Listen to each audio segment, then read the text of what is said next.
ketika orang melihat hal tersebut, gua tersebut, wah ternyata di dalam gua bagus ya, dia langsung berbondong-bondong masuk ke dalam gua. Betul. Tanpa disadari guanya jadi rusak.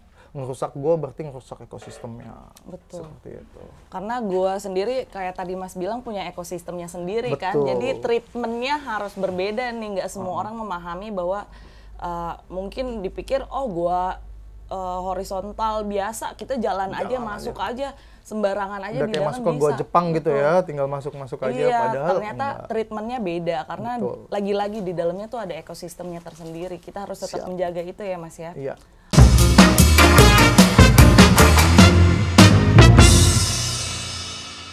Hai semuanya, jumpa lagi sama gua Cynthia Tengens, masih di Outdoor Pro Takeover bersama dengan Mas Yuda, karena kita masih akan ngobrol terus ya Mas. Iya. Ngobrol terus sampai bosen? Enggak dong. Enggak deh kayaknya. Yang nemenin ngobrolnya begini nggak bosan, dijamin. Oke, karena masih banyak pertanyaan nih. Oke.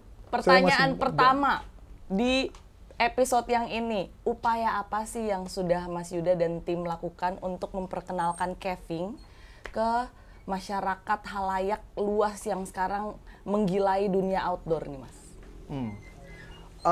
Yang pertama kita lakukan itu biasanya kalau kayak kemarin ada misalnya apa ya, exhibition kayak kemarin ada beberapa exhibition kan dari Indofest, Outfest, Deep Extreme, itu kita nggak bikin rigging, memperkenalkan tentang SRT di sana untuk ke anak-anak kecil, untuk siapapun yang mau nyoba pengunjung di sana. Sembari kita kampanyekan tentang apa sih itu gua gitu, karena ketakutan kita sendiri adalah ketika kita nggak aktif di sana, mereka mencari ke yang lain, mereka salah mencari.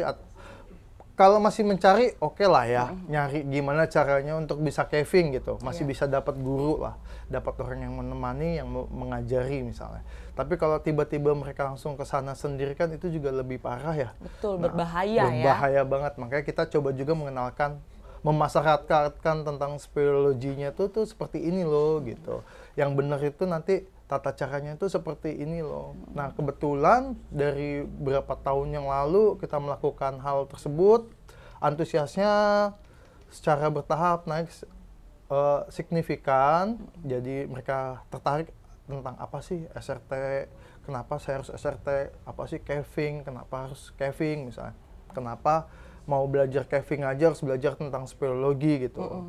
Karena kan orang kadang-kadang bingung, gue cuma mau caving doang kok, nggak mau speleologi. Padahal caving itu adalah cuman salah satu bagian dari speleologi gitu. Jadi grand picture-nya itu adalah speleologi gitu. Kalau you udah tahu tentang speleologi, baru you bisa caving.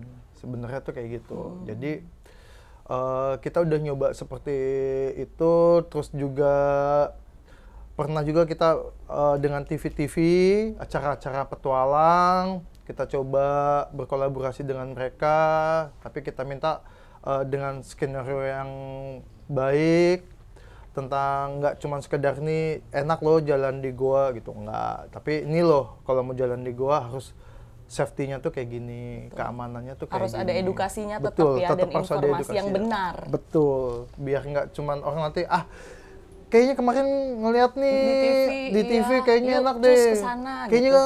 tahu nih di daerah sini nih guanya nih gue tahu nih ini deket rumah katanya gitu kan. Main dia kesana. Banyak tahu-tahu tuh yang kayak gitu-gitu. banyak. Rata-rata kan seperti itu. Nah itu coba di edukasinya gitu. Sebenarnya bukan nakutin supaya orang nggak ke goa ya, cuman tapi biar kita lebih bertanggung jawab aja sih sebenarnya. Bertanggung jawab sama diri sendiri juga sama lingkungannya. Sekali lagi bakalan banyak ngebahas tentang lingkungan karena goa sendiri nggak bakal terpisah dari yang namanya lingkungan di sekitarnya juga. Oke. Seperti itu. Tapi kalau misalkan untuk memulai caving, anak kecil emang boleh Mas? Atau boleh dari umur berapa amannya lah? Gini, kalau untuk amannya itu untuk takaran Indonesia ini kita rada ribet ya. Nggak ada standarisasi ya? Nggak ada, bukannya nggak ada standarisasi, karena kita akan ngelawan beberapa pakem. Misalnya di adat istiadat orang-orang. Jadi gua tuh di Indonesia tuh nggak serta-merta cuma sebagai gua sebagai objek, tapi biasanya tuh ada nilai religinya di situ, nilai spiritual. Nah, ketika kita ketemu yang nilai spiritual ini, mungkin anaknya malah umur 5 tahun udah pernah boleh masuk gua, diajak masuk gua untuk nilai spiritualnya seperti itu. Sementara kalau di luar negeri sendiri ya baru boleh ketika udah mulai remaja. Tapi pengajaran tentang goanya itu dimulai dari usia dini, sedari dini. Nah, berbeda dengan Indonesia, rata-rata tuh teman-teman dulu yang tahu tentang goa itu pasti udah usianya udah dewasa ya, udah di atas 17. Karena rata-rata tuh pasti udah kuliah. Ya, sementara sispala-sispalanya tuh belum pernah diedukasi tentang goa itu seperti apa, kayak gitu. Nah, belakangan ini udah lumayan menarik sebenarnya. Udah ada sispala-sispala yang sudah mau mencoba mempelajari tentang caving, tentang speleologi gitu. Udah ada tuh minat mereka ke sana. Nah, itu tetap kita pupuk. Terakhir ini belakangan kita mau nyoba mungkin caving atau kita kasih mereka speleologi untuk beginners. Jadi untuk adik-adik yang masih bukan balita ya, TK lah, SD atau TK. Kalau bisa sih SD, itu kita mau coba edukasi mereka tentang goa. Karena kalau kita ngelihat di Korea itu goa tuh udah dijadiin dalam bentuk komik. Jadi pengetahuan tentang speleologi itu ada dalam bentuk komik bergambar. Jadi seru, lebih menarik gitu. Ya Lebih buat menarik untuk anak-anak. Betul-betul. Yang kedua, kita mau mencoba merangsang sel motorik dari anak dengan SRT, dengan berkegiatan bebas di luar gitu. Tapi tetap dalam pengawasan ya. Ini saya ngomong pokoknya intinya tentang dalam pengawasan. Nah, gimana coba otak kirinya lebih baik, lebih bekerja dengan baik, kayak gitu. Nah, itu lagi kita rancang gimana supaya adik-adik kita ini yang mungkin masih SD juga bisa mulai tertarik ke gua, mulai dapat pendidikan tentang speleologi. Harapan kita nanti ke depan ketika mereka sudah besar, sudah dewasa, sudah matang, sudah bisa menentukan pilihan, mereka sudah ketanam tuh bahwa ini loh goa gitu. Karena amat disayangkan sebenarnya kalau di Eropa itu satu goa ada 10 caver. Ini umpama ya perbandingannya nih. Satu goa di Eropa itu dimiliki, tapi bukan berarti dipilih, cuma itu 10 caver. Sementara di Indonesia, satu caver itu bisa untuk 20 goa. Iya, lebih banyak. Karena emang lebih banyak banget dan penelusur goa di Indonesia dan orang yang memerhatikan tentang speleologi itu masih bisa, belum terlalu banyak lah. Gitu. Terus kemarin kita ke teman-teman di university, pendidikan dan sebagainya, itu udah ada yang akhirnya membahas tentang kawasan kars dan sebagainya, dari karstologinya, speleologinya, biospeleologinya, itu mulai ada tuh, mulai jadi awareness oleh mereka, seperti itu sih. Jadi seenggaknya dengan pendidikan kayak gitu juga kita nggak cuma mendapatkan sesuatu dari gua, tapi kita juga bisa memberikan sesuatu ya, setidaknya konservasinya tetap terjaga gitu. Betul. Ya. Karena kalau misalkan pengetahuan kita juga minim, malah asal-asalan jatuhnya. Iya, karena gini, pengetahuan minim, main masuk goa, tiba-tiba terjebak banjir di dalam goa, syukur kalau bisa bertahan di atas. Kalau misalnya ternyata benar-benar kejebak banjir dan dia ke bawah hanyut, ya itu kan rugi buat kita selaku manusianya ya. Orangnya mungkin bisa patah-patah, bisa apa, apalagi kejebak banjir di gua itu paling bisa dibilang cukup banyak lah, cukup bahaya gitu. Karena paru-paru manusia dewasa aja itu kan kalau kita kemasukan air selama 20 detik aja tuh paru-paru kita bisa penuh. Kalau paru-paru penuh kan udah nggak bisa bernapas. Seperti itu sebenarnya. Jadi kalau tenggelam, mangap ya lewatlah dalam 20 gitu kan. 20 detik. Oke, Mas, aku mau nanya nih, apa sih yang boleh dan tidak boleh dilakukan ketika caving?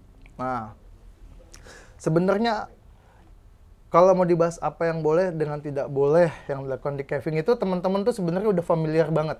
Apalagi yang sering naik gunung.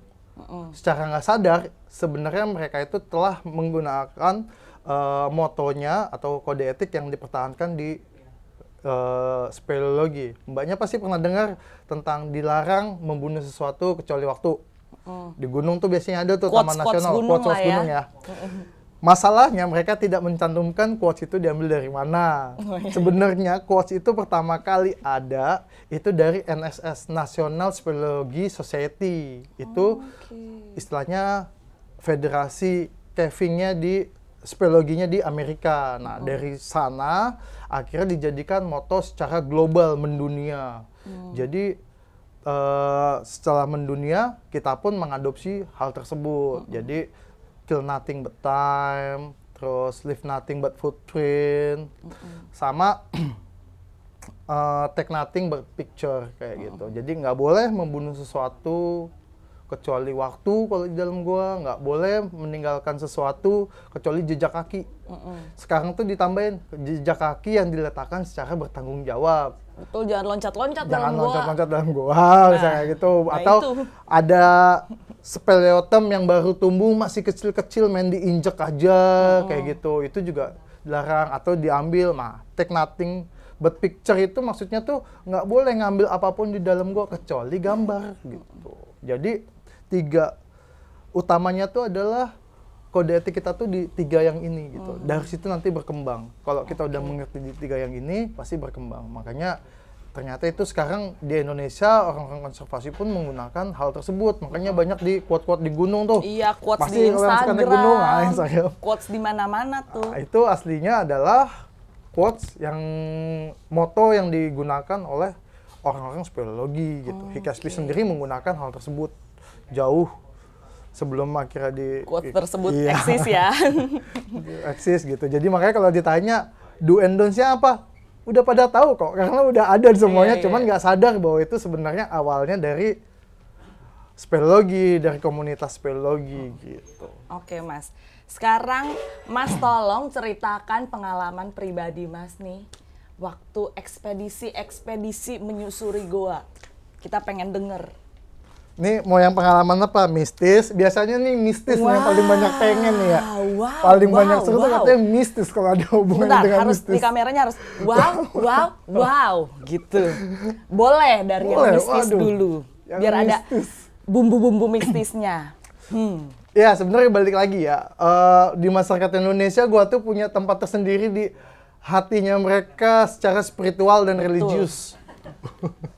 Dimanapun kita kemanapun pasti ada tuh yang spiritual dengan religius. Jadi kayak misalnya kita pernah caving di daerah Kalimantan, ketinggiannya 900 meter, 1000 meter dari MDPL. Kita naik itu ke tebing, harus bawa sesaji banyak banget. Yang parahnya kalau kita sampai lupa, jangan inget di atas. Hah? Misalnya Gimana? nih, Kalau lupa kita jangan bawa inget. lupa, kita udah disiapin sesaji 5 macem ya, 5 macem. Terus salah satunya misal let's say ayam lah, ya kan. Nah, terus tahu-tahu ketika kita naik itu ayam kabur atau itu kita lupa bawa ayam. Nah, itu nggak boleh inget, ya ayamnya kelupaan gitu. Itu nggak boleh diingat kayak begitu. Terus gimana dong? Jadi kalau misalnya kita sampai ingat itu ayam kelupaan, itu harus diambil ke bawah. Jadi bisa dibayangin, Udah jalan turun jauh. lagi, naiknya lumayan via ferataan misalnya 900 meter kan. Turun lagi tuh kita tuh, cuman gara-gara kita lupa sama ayam. Jadi syaratnya di sana, Mas, pokoknya kalau ada yang dilupa, jangan diinget ya di atas gitu. Jadi begitu Sulit kita tuh. lupa sesuatu nih dari sesajinya ini, kita diam aja udah. Pura-pura Pura-pura nggak nggak inget. lupa. Oke. Gitu. Itu pengalamannya. Nah, akhirnya ya karena tadi ya itu spiritual, jadi kita kayak dikasih saji, ini digini ini ya, pokoknya ada ritualnya mereka. Nah, pengalaman yang paling serunya itu adalah jangan pernah di gua tersebut ceritanya dia itu sama 7 peri lah, cantik, putri cantik gitu. Putri. Iya, itu nggak boleh disinggung putrinya selama Waduh. kita caving. Mohon maaf. Itu nggak boleh ciumin. Ini kejadian bener. Akhirnya aku pernah kan lagi naik, lagi enak-enak naik, tiba-tiba ada wangi gitu, wangi enak banget, emang wangi enak. Terus aku cuma bilang, gitu kan, iseng tadi kan, abis itu naik lagi, itu berasa kayak kita punya anchor, tambatan itu kayak, kok mau copot ya? Serius nih, wah ini kayaknya kok mau copot nih yang di atas. Apa yang mau dilakukan lagi? Akhirnya tak genjot sekalian naik ke atas, bener copot, buak. Untungnya karena tak genjot cepat, jadi masih di atas permukaan tanahnya. Itu pernah kayak gitu. Akhirnya kita naik ke atas, tahu nggak? Ternyata tuh nggak ada tambatan yang lepas. Jadi cuma lepas, nggak ada batu yang rusak atau webbing yang jadi secara logika tuh kayak bingung kan? Terus kurang habis itu masuk tak gitu. benerin itu tambatannya, tek buat yang lain. Gitu. Pernah juga wow. lagi di ketinggian, lagi turunin 270 meter, terus naik, kira-kira tinggal 30-50 meter dari atas, itu kayak ada bunyi jatuh, batu jatuh. Kalau udah ada batu jatuh kan kita bilang, rockfall, langsung diem kita. Biasanya itu begini. Jadi kepala kita giniin supaya kalau misalnya jatuh, kenanya ke helm. Kena ke helm, tapi leher kan, tulang leher nih nggak kuat ya. Iya. Biasanya tuh kita begini. Jadi kita rapetin, jagain tulang leher. Gitu. Buk. Nyampe atas, apaan tadi yang jatuh? Nggak ada, emang ada yang jatuh katanya. Itu pernah juga kayak gitu. Suara-suara gaib gitu ya. Itu beneran jatuh. Nah, kalau cerita yang lucunya itu ekspedisi di Gua Baru di wilayah Nusa Tenggara Barat.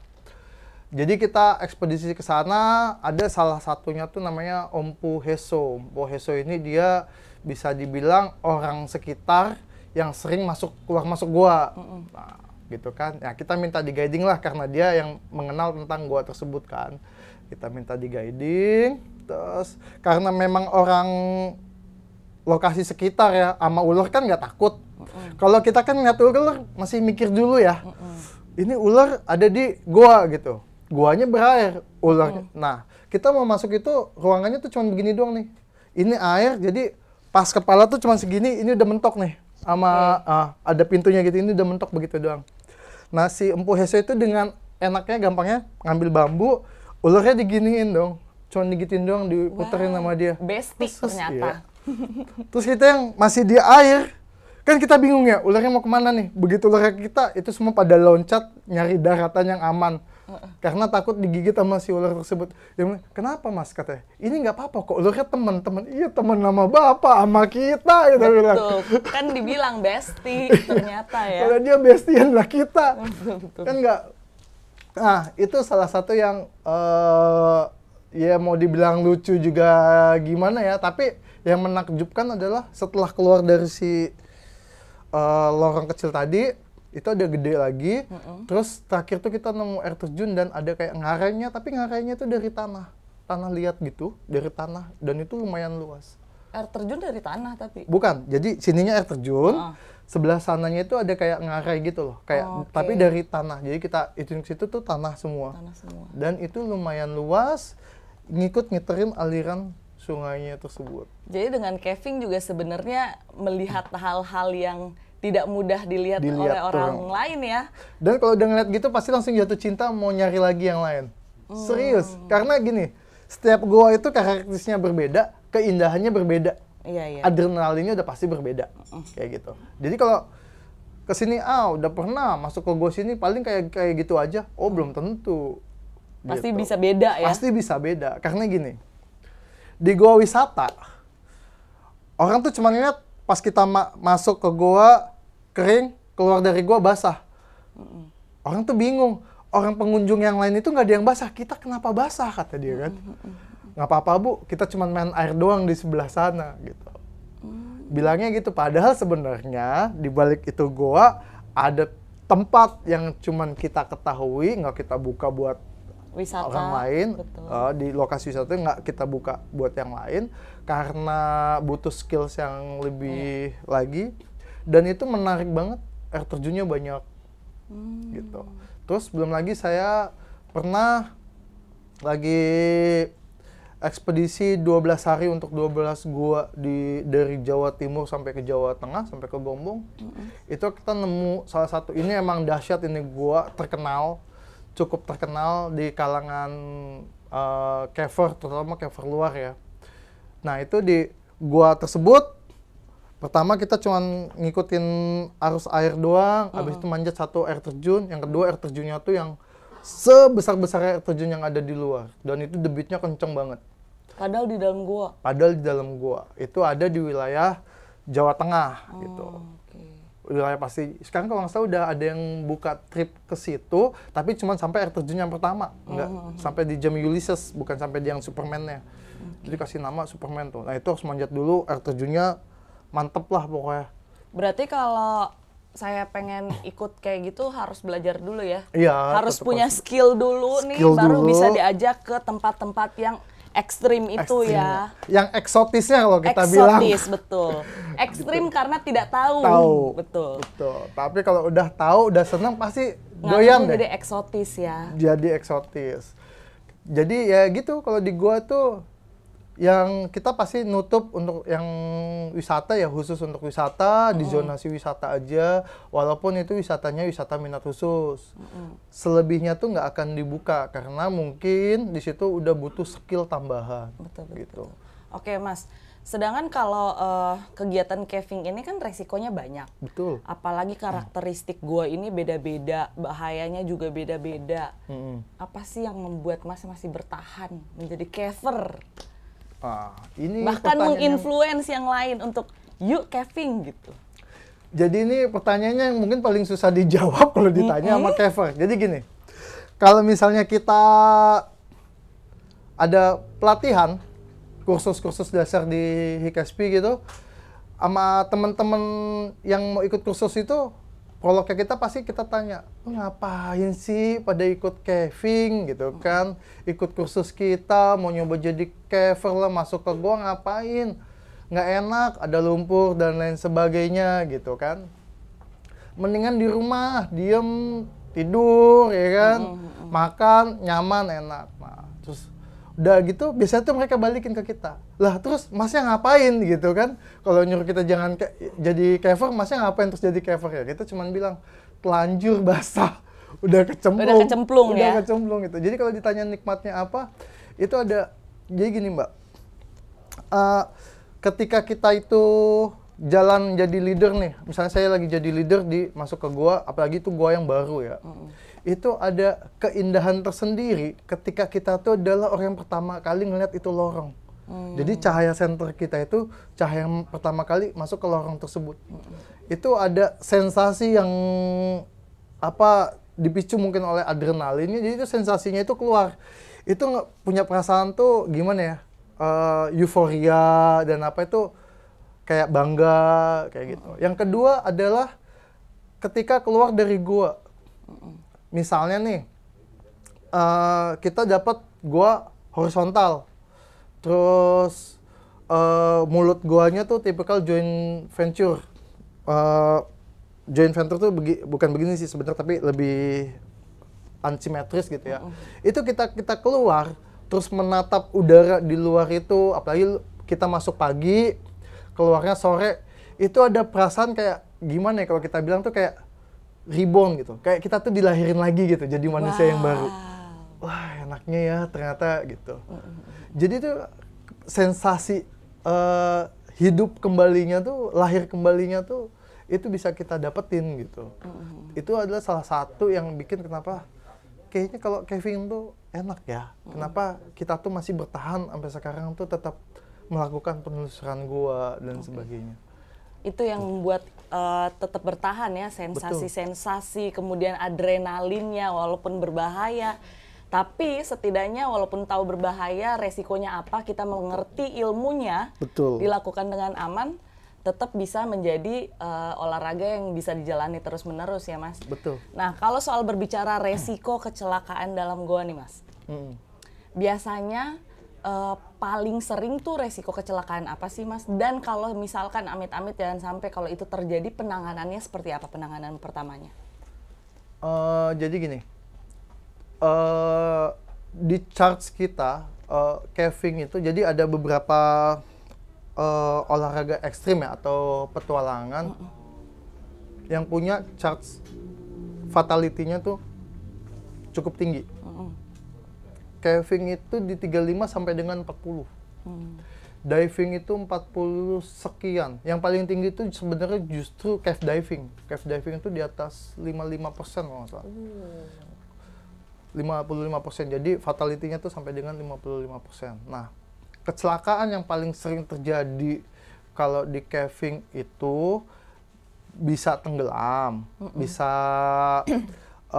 terantuk batu, jatuh gitu, hilang kesadaran, itu bisa kayak gitu. Atau kayak tadi misalnya ternyata ada orang yang riwayat medisnya tidak transferkan ke kita, ternyata dia punya asma, begitu nyampe di dalam, mungkin juga kena panik, jadi ada gangguan terhadap pernapasannya dia gitu.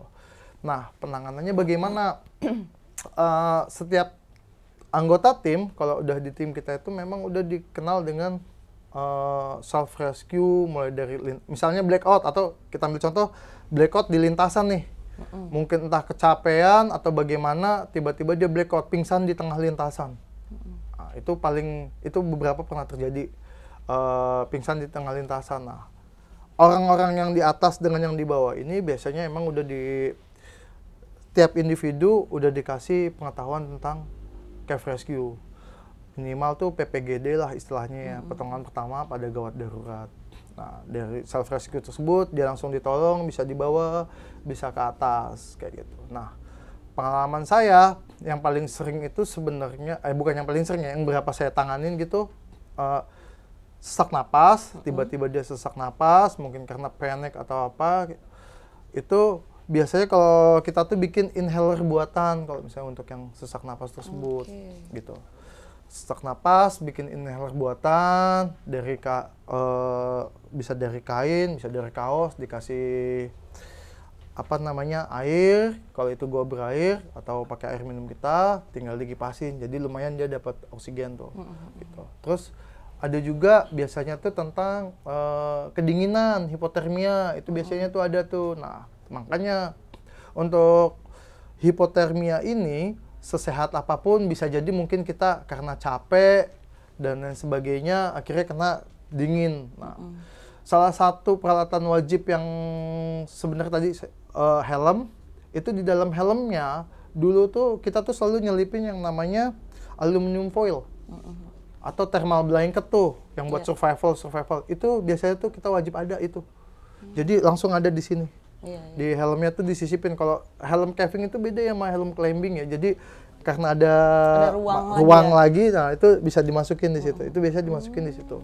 Jadi itu kalau misalnya ada yang kedinginan atau apa, pertolongan pertama pasti dikasih blanket itu dulu, survival blanket gitu. Kalau kayak cedera ya tinggal penanganannya ya sesuai dengan P3K yang kita punya ya, biasanya kayak gitu. Tinggal nanti posisinya dia masih bisa SRT atau enggak. Kalau di kita, tangan sisa satu pun harus bisa SRT sebenarnya. Jadi misalnya tangannya patah nih, nggak bisa apa-apa, dan dia mungkin orang terakhir atau apa, itu harus bisa SRT. Masih bisa, harus bisa naik ke atas. Itu memang kita juga ngelatih mereka harus bisa sampai kayak gitu, kayak gitu Mbak. Jadi memang ya karena tadi di gue itu zero tolerance ya. Jadi apapun sama kita ya udah dipersiapkan dari awal nih, kemungkinannya seperti ini, kemungkinannya seperti ini gitu. Sampai misalnya alat rusak, alat turunnya rusak, gimana caranya turun? Ya harus pakai alat naik. Alat naiknya satu rusak, tapi harus bisa naik, ya harus pakai alat turun untuk naik gitu.